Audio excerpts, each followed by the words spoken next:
some people will say, well, the gospel is just for evangelism and for making Christians. It has nothing to do with the workplace. So we shouldn't preach about the workplace or something like that. But what the gospel communicates to you is that you're a sinner in need of grace, and God wants to restore the likeness of God within you because you're created in the image of God, restored after holiness, righteousness, and the knowledge of God, per Ephesians 4:24, Colossians 3:10. And God, therefore, is interested in making you to be more fully human. And that means that if to work is part and parcel of what it means to be fully human, per Genesis 1:26-28, then as you are becoming more and more like God, the more you're going to see things that God is calling you to do. And the more you're going to feel convicted when you see sin in the workplace. And the more, therefore, you can represent God in whatever sphere of life God calls you to be in.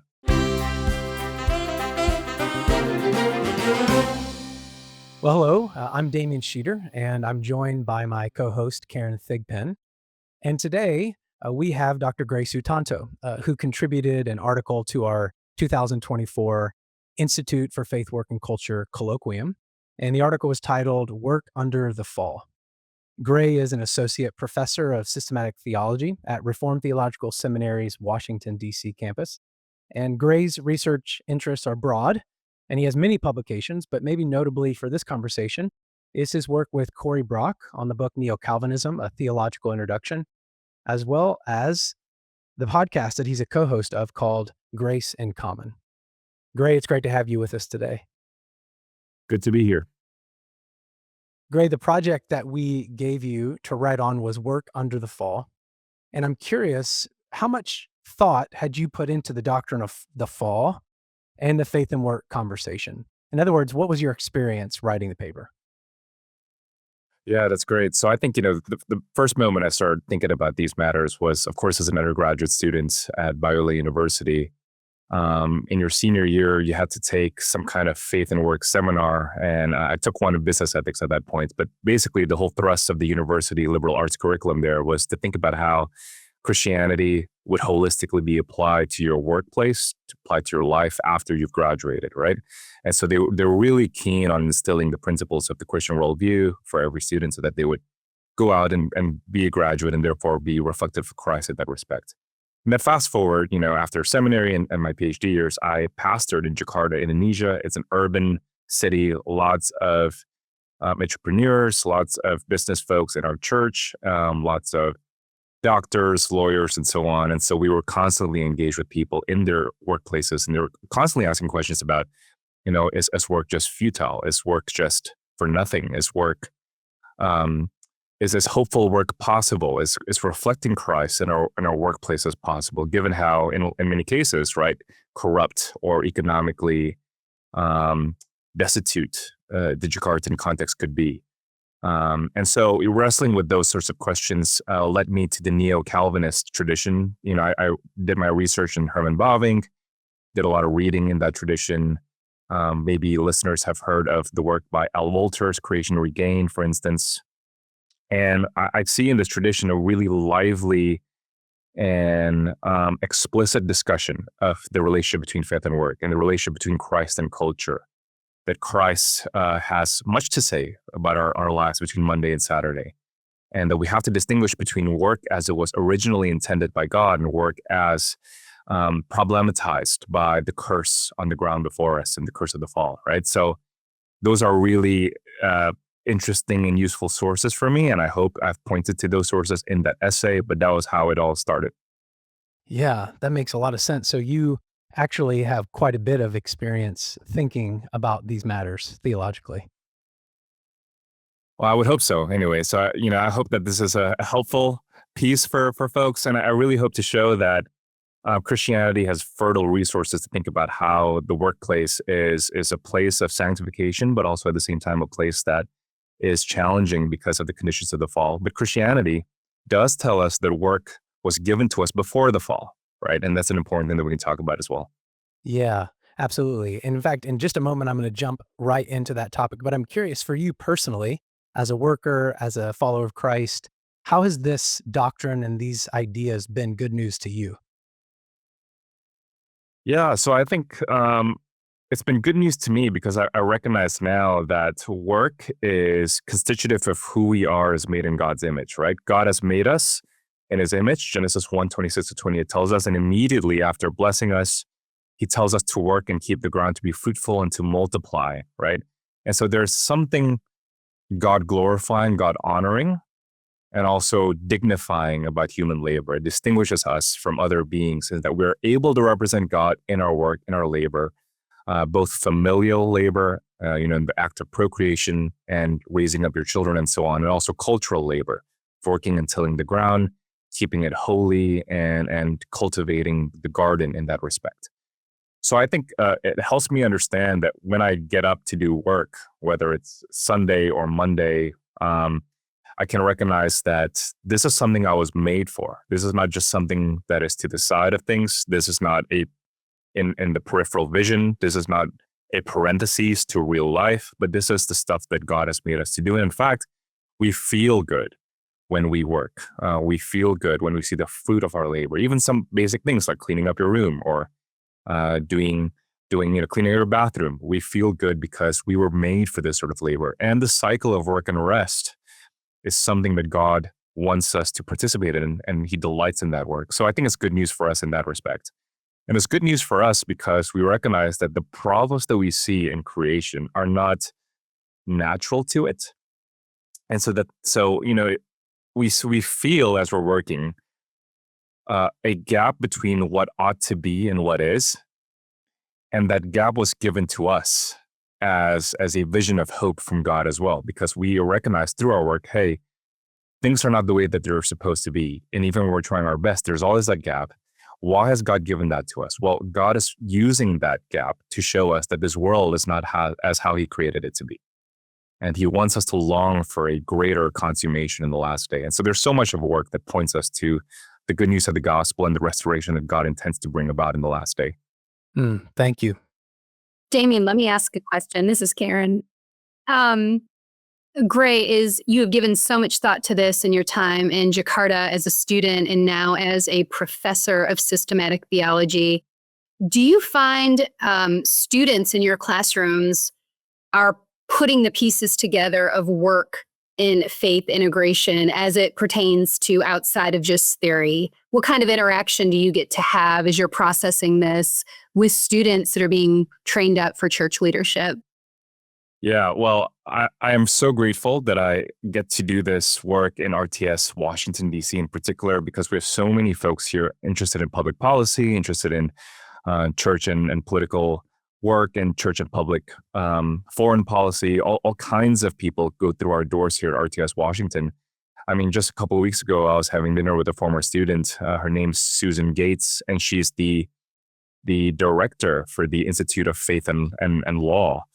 And Faith in the Public Square here in Washington, D.C. And she leads up talks that take place once every 2 weeks on matters of Christianity in the workplace, Christianity in the public sphere, and so on. So it immediately impacts people like her. And I think how she articulated it during that dinner was that RTS gave her the theological foundations for the intuitions that she had as a Christian in the workplace, working in public policy. She's already done a PhD in policy before this in Johns Hopkins University, but she was a Christian and she was trying to articulate how it is that her work and her Christian faith relate to one another. And so she's invigorated to continually apply what she's learned at RTS there as a public theologian. And that's just one instance of many other examples. So another student could be a lawyer, for instance, and he's working with seniors. So he's working in law for seniors and retirement folks, for instance. And he's constantly thinking about how to care for them because of his Christian worldview. And pastors in this area are very sensitive to the anxieties in people's hearts. In this area, people transition every 4 years because, depending on who's going to be the president, the administrations change, the rules change, and therefore there's a lot of transitions that's going to take place. There's a lot of anxiety there. How do we care for them as they go through these different transitions? And if we recognize that the Bible is for all of life, the Bible does address everyone in their particular places. And God wants us to apply the Bible to people who are consciously and unconsciously being worried and anxious through their workplace. So we see a lot of fruit there here in Washington, D.C., and the pastors hopefully are learning how to apply the Bible to those contexts. Great. That's Thank so you. helpful. Yeah, that's a great question, Karen. And it reminds me of what you said earlier about the relationship between creation and fall as it relates to work. Some of these theological principles that all students, future equippers, whether they're pastors, policymakers, attorneys, parents, whatever vocation they're in, having some of this theological training as it relates to work is so important. And one of the points that you made in your essay was that the problem isn't work, sin is actually the problem. And in order to expound upon this, we have to understand work in creation and then also work now after the fall. So can you talk a little bit Right. about what that means and how that speaks to our following of Jesus today? Yeah, great question. Yeah, I think this is something that I've already mentioned before, that Christian theology could not, especially Christian anthropology, Christian understandings of work and what humans do on earth in their labor, couldn't be discussed in the abstract, right? There's no such thing as just work simpliciter. We have to think about work in terms of redemptive history. Is work to be discussed in this respect before the fall or after the fall? And that's a great decisive change in human history that impacts everything that we see around us here. Such that what we see around us today in this era of redemptive history after the fall, after the entrance of original sin, that is a universality of sin, a universality of abnormality that wasn't supposed to be there in the first place, that isn't actually normative or natural. And that's a really important thing to say. And so I think, the despair that some, in my congregation in Jakarta would feel, given how economically destitute the circumstances are in which they find themselves, or given the brokenness and the corruption in which they find themselves with a government that always seemingly is against them in their work, for instance. They're going to be tempted to say, well, this is how it's always been, and therefore I'm just going to be part of the system. I'm just going to give in. I'm going to comply. I'm not going to try to seek to do good in the areas in which God has given me, but I'm just going to go ahead and go with the status quo, for instance. Well, that's confusing universality and normativity, right? And of course, we can talk about the nitty gritty of what that might look like day to day and how difficult that is, right? Even in Jakarta, we talked a lot about the distinction between bribery and extortion, for instance, because local authorities are oftentimes going to be extorting particular people just to get so that their business practices can be run smoothly that day. Maybe they would block the road and demand certain extortion money so that you could go through the road to get to your workplace, for instance. What do you do in those sorts of instances, right? So yeah, I mean, navigating that is really, really complicated. But in that sort of context, people might be tempted to think, well, this is how it's always been, and this is how it's always going to be. And you're going to feel frustrated and you're going to feel despair. What the Bible communicates to us is that this was not the way in which we're supposed to function. In fact, there was a time in which we were communing with God and we always saw the fruit of our labor, and work was not always this destitute. And again, we feel the gap between what is and what is supposed to be because we know deep inside that we were not made to live this way. And so the way to follow Jesus is to actually not alleviate that sense of the gap between how things are and how things are supposed to be, and actually let the Spirit convict you of that gap and say, what can I do to minimize the gap, to diminish the gap? And what can I do to point others to the hope that maybe we can make things better here and now because we were made to work? And so the way in which you could do that is by way of the gospel, ironically, right? So I think some people will say, well, the gospel is just for evangelism and for making Christians. It has nothing to do with the workplace. So we shouldn't preach about the workplace or something like that. But what the gospel communicates to you is that you're a sinner in need of grace, and God wants to restore the likeness of God within you because you're created in the image of God, restored after holiness, righteousness, and the knowledge of God, per Ephesians 4:24, Colossians 3:10. And God, therefore, is interested in making you to be more fully human. And that means that if to work is part and parcel of what it means to be fully human per Genesis 1:26-28, then as you are becoming more and more like God, the more you're going to see things that God is calling you to do. And the more you're going to feel convicted when you see sin in the workplace. And the more, therefore, you can represent God in whatever sphere of life God calls you to be in. And so there's so much opportunity for discipleship and Christian obedience in the workplace, simply because you're becoming more human. That really helps and kind of leads into a question I was musing as I was reading your paper. And you talk about this example in Jakarta of processing and normalizing extortion or bribery. And I'm curious, in your context in Washington, as students have wrestled with maybe where even believers have made sin normative, have you heard aha moments or just in your own space where in our context in the U.S., believers have created sin as normative and don't even realize it? Yeah, that's a great question. I think in the context of Washington, D.C., a couple of immediate examples come to mind. So I think the idolatry of efficiency and productivity, I think that's probably universal everywhere, especially in the United States, and definitely here in Washington, D.C., where it's a very, very busy and harried environment, right? Everyone is constantly busy all the time. I mean, even the students that come. Nobody thinks of Washington as being efficient.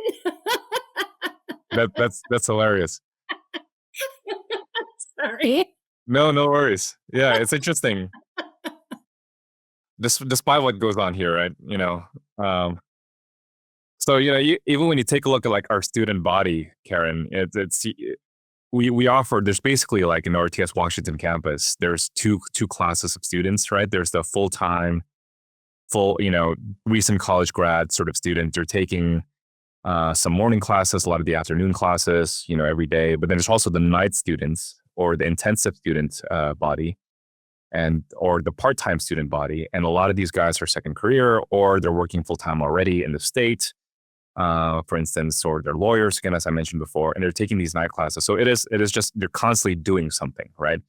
So it's like, oh, you're already a lawyer, but, I'm just going to take a seminary degree because I want to be more informed. It's like, there's a lot that they're doing here. And I think there's just a normalization of overwork, a normalization of getting things done as immediately as possible, that therefore causes us to neglect things like the Sabbath, things like resting in God and practicing contemplation, practicing actually being present at home and at the church, for instance, especially on Sundays, and keeping the Sabbath, right?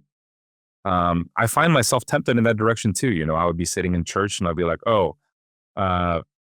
we are in a section of the sermon that I know exactly what the pastor is going to talk about. And so I'm just going to think about what I'm going to teach about tomorrow or something like that. We could be very tempted in that direction. And I think secondly, very clearly, political idolatry is going to be always big, right? We think that we want impatiently to bring about God's judgment in the here and now by way of political control and political power. And this is what I say to students all the time. And this is the aha moment usually is when I talk to them about Kuyper's quote that there is no square inch in which Jesus Christ didn't cry out, mine, right? The most overused and misunderstood Kuyper quote in existence. And what Kuyper meant by that in the context of sphere sovereignty is that Jesus Christ is Lord of all. And in this period of redemptive history, a period of common grace and patience, God wants us to live in peace with the non-believer, which means that in Kuyper's understanding, the government's role and responsibility is to minimize conflict between believer and non-believer, which means that we've got to live in a time of deep difference, in a time of deep plurality. And actually, Christianity has the resources to allow us to cultivate patience toward our neighbors that deeply disagree with us, and that even as we deeply disagree with them. And so I think what students therefore start to immediately recognize is that if you are a millennial, if you are a believer in common grace, right, there's Christian resources to not just debate your opponents and show them that, of course, Christianity is good for the public and so on. There's also resources to say, how do we live alongside the non-believer in this public square? And actually, the conflicts that we see around us is indicative of the time of God's patience, not just God's wrath and God's curse, but also a time of God's patience, that God is allowing you and the unbeliever to live side by side. And I get into this in the paper too, that even though the non-believer does things for their own glory, these are still sins that they're doing, even though they're doing, things for the public good, they're doing it for their own glory, and so they're still sinful. Still, God has allowed them these moral goods, these epistemic goods, so that you can live alongside them. And conflict's going to arise out of that, but that's a sign of God's grace too, that you can live alongside them and therefore have the opportunity to witness. I'm seeing a lot, so I'll pause there.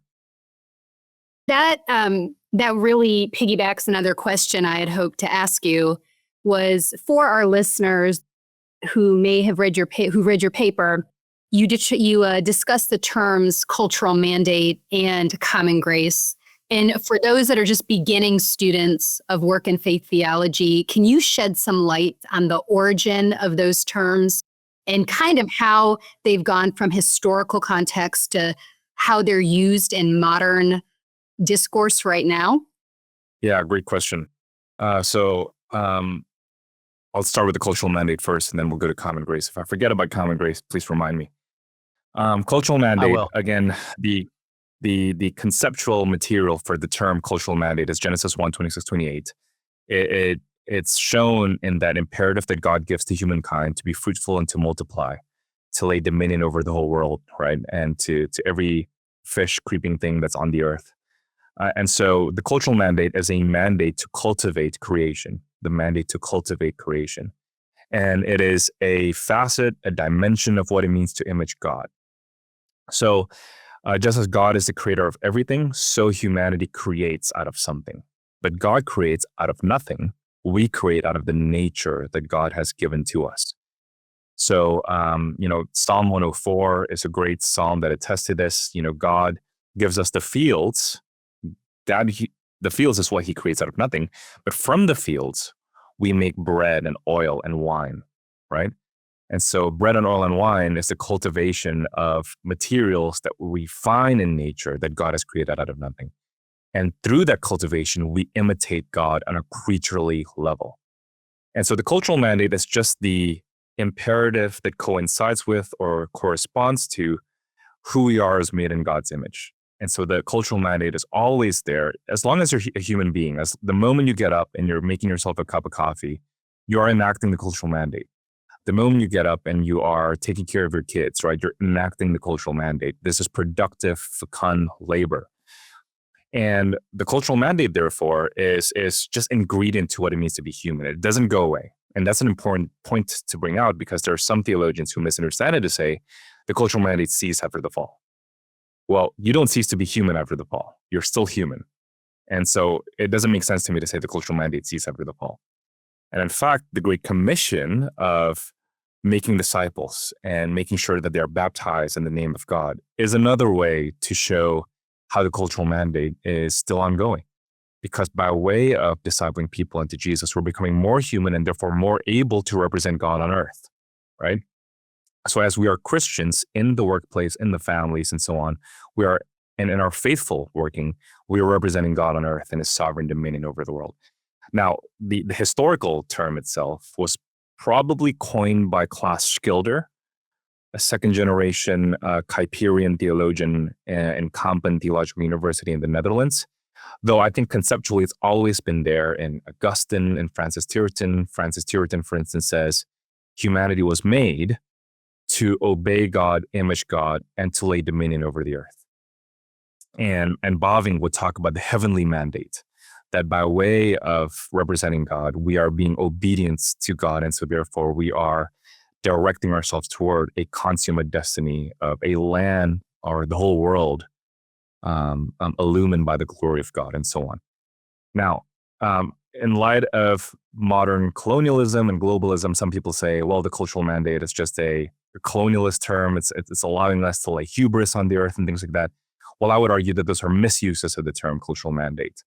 Because again, even as Francis Turretin would say, the sort of dominion Genesis 1 talks about is not an autonomous dominion. It's not as if we can do with the earth whatever we want to do with it. but rather it's a dominion that is subordinate under God and subordinate to creation order. The analogy I would give is, for instance, we're supposed to make omelets out of eggs and not, not brownies from like the mud or something like that, right? So we work alongside nature. We don't genetically make up, hybrid chickens or something like that. I think that's becoming more and more reality. So it's kind of scary to think about. But the point here is that it's a subordinate authority, and we have to work with the grain of nature rather than against the grain of nature. Common grace. Common grace refers to God's sustaining of post-fall humanity. And common grace gives depraved human beings epistemic, moral, and life-giving goods so that they might have a penultimate peace on earth, if that makes sense. God restrains sin and gives us epistemic, moral, and life-giving goods so that we can have relative peace, relative harmony. Because if everybody's sinning all the time, especially sinning in the formal sense of sin, lying, debauchery, hating, and murdering, and so on, life on earth would be impossible. So instead, God restrains us, and even when we do not know the law, by nature we do the law, even if for the wrong reasons, right? These are the idea of sins per accidents, which I talk about in the essay as well. That allows for society to have some sort of relative stability so that the gospel could do its work. So common grace is tethered to special grace because common grace allows for the relative peace and harmony that you have in this temporal order so that people can hear the gospel.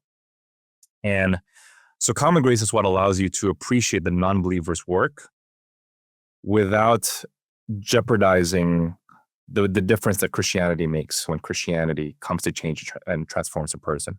Because we could be tempted to say, look, if Christianity is so great, what about my non-believing friend who's so much better than me, who's so much smarter than me, who's so much more capable than me?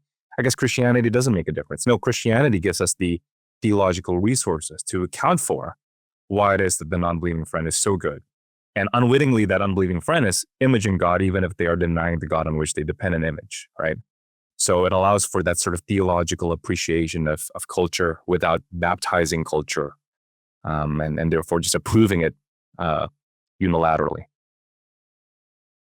And just quickly, common grace, where do we find that language in the Bible? Or do you have a historical timeline of kind of the first theologian to start rigorously working that out? Yeah, very good question. So I think common grace starts immediately after the fall. So I think you see this in Genesis 3 even. Adam and Eve were told, you will surely die the moment you eat of it. And in a sense, they did die, spiritually speaking. But in another sense, right, God covered them up. And God did not just destroy his creation, right?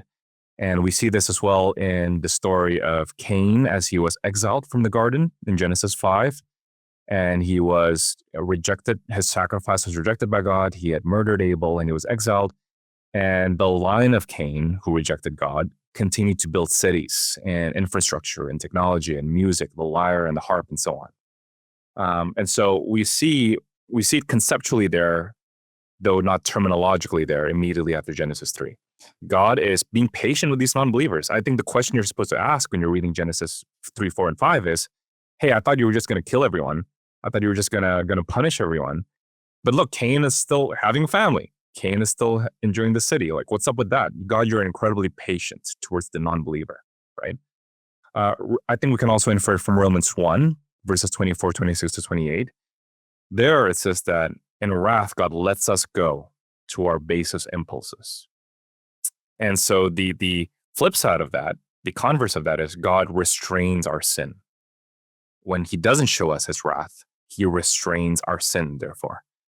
And I think, again, you see this in Augustine when he talks about illumination, for instance.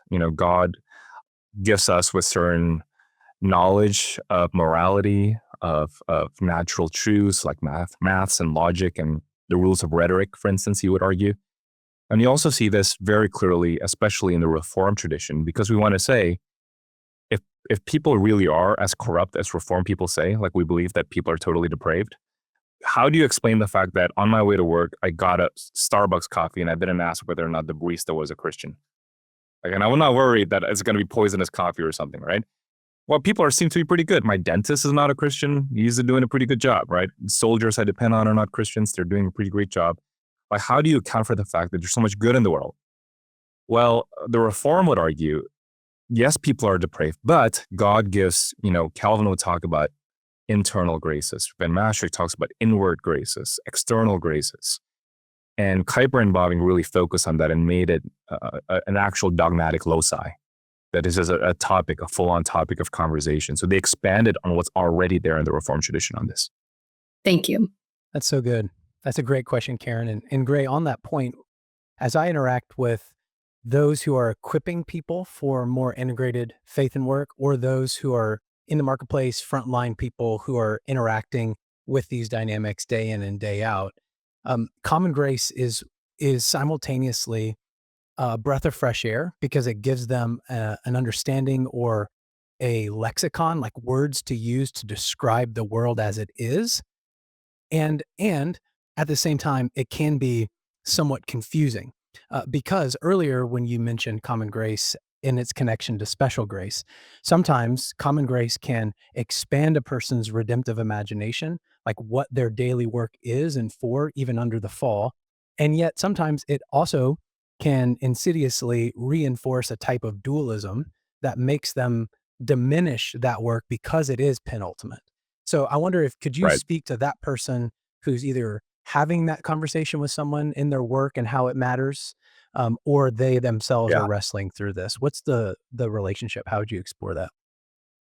Yeah. So I mentioned before that common grace is oriented towards special grace. So the reason why God gives us common grace and therefore is patient with the non-believer is so that they might hear the gospel, so that the church could do its work, right? So if the world and its depravity is just cut loose and people didn't have a conscience anymore and the common grace no longer restraining folks, we would not be able to spread the gospel. So we need the work of common grace so that special grace can be advanced and can be alleviated of the restrictions in order for it to do its work. So I would say it's not a dualism because the reason why you can work alongside or live alongside the non-believer is prayerfully, this might be an opportunity for you to share the gospel to them. And institutionally, so that the church can have the peace that it needs to do its work of word and sacraments, right? So some people say, if you emphasize common grace, you're going to miss the spirituality of the church or something like that. No, I actually think it protects it. Because by way of common grace, the church has its place, its central place in the kingdom of God to proclaim the gospel in a relatively peaceful condition so that people can hear that gospel. Hopefully that answers the question. Yes. So would you say that work has dignity because we're human beings and God made us to work, and that's part of our image-bearing capacity?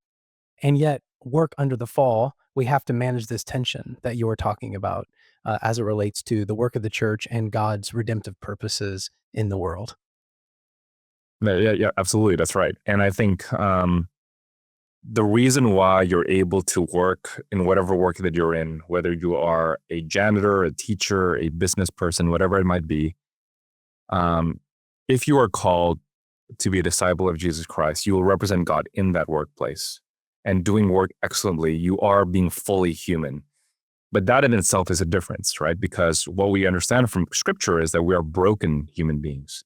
And to the extent that we're fully representing God in our work of discipleship, as we are following Jesus ourselves, hopefully we could be not only a good example, but also a good steward of the work that is given to us, and therefore excel in our labor in a way that perhaps outshines others, and therefore gives us an opportunity to actually proclaim the gospel in that respect. That's great. Gray, in your paper, one of your summarizing points, as it talks to the doctrine of work and sin, you say labor becomes especially fruitless when it prioritizes material gain over love of neighbor.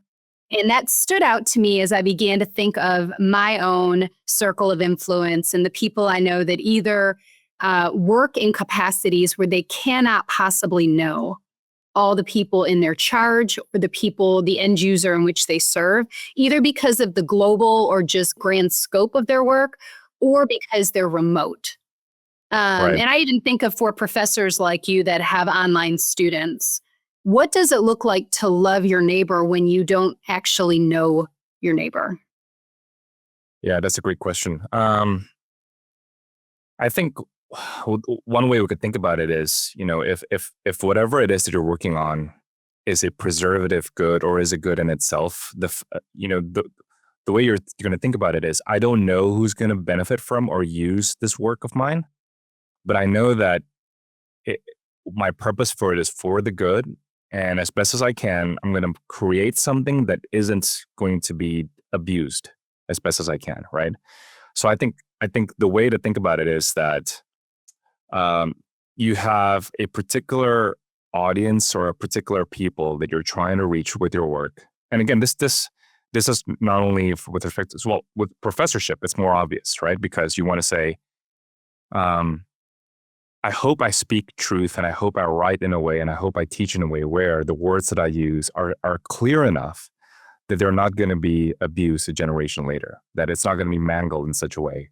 And even when I'm talking about the cultural mandate, I want to make sure that I'm aware of how that term could be abused. And I want to make sure that I alleviate others from the possibility of actually ruinously falling through with that abuse, right? So I think the way to think about it is just to say, what kind of work am I involved in? And is it a good? Is it a preservative good? Or is it a creational sort of good? Whatever it might be. And does it serve some particular purpose in that? So I think, there's real demarcations and there's real choices that you got to make to choose a work that is actually going to be beneficial, right? And it's actually going to be a preservative. So God is not calling you to be a drug dealer, to say the least, right? You're not supposed to be selling drugs online or something like that, right? God is delighted in the work of the janitor, because if you don't work on that space, it's going to become dirty and people are going to die, right? And if you are selling goods online, whether it's selling clothes online, whatever it is that you're working through online, this is a preservative good. People need these things, right? These are things that create value, that create a better quality of life, whatever it might be. So those are some diagnostic questions you can have. That's great. So good. Gray, last question as we wrap up. In your essay, you reference the sanctifying nature of work. You talk about how work builds character, but it also reveals idolatry and vanity. As we wrap up, could you speak to our listeners in that way? Maybe how we manage that tension and how this dynamic, when we become aware of it, might move us to become more dependent upon Jesus. That's great. Yeah. So there's work is dignifying because there's a positive feedback loop.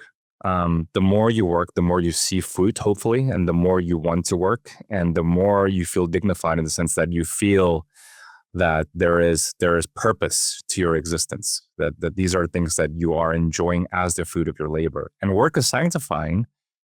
I'll give you an analogy or a story I heard about this. So there's a rock band that I follow, and you got to tell us which one. Well, it's so I love metalcore, so I don't follow this band as much anymore because they've gone a bit more pop these days.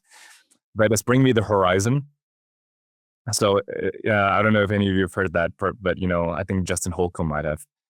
But anyway, so they were touring and they were being followed by this, behind the scenes documentary sort of thing. And the documentarian, I think, at one point said, when I was following you all, I thought that you were just going to be like, you're a rock band. You're going to be partying all night, and after the show, whatever, you're going to be doing all kinds of crazy things. And apparently not. So after the show, they would not drink. They were not drinking on the show. They went straight to sleep. They got up, they started working, and then they were working out. And when they were asked, like, "Oh, you don't do any of the stereotypical things that even you would used to sing about, right?" And they said, there's no way you could actually do those things and tour, because you would get sick, you would lose your voice, you would just, burn out. And so there's a certain discipline that is required if you want to tour and have these consecutive shows. And I heard another anecdotal story about Bruce Springsteen, and apparently he doesn't smoke or drink or anything like that, despite the persona that people assume him to have. And so because they realize for them to keep up with their schedules, they've got to live a certain lifestyle.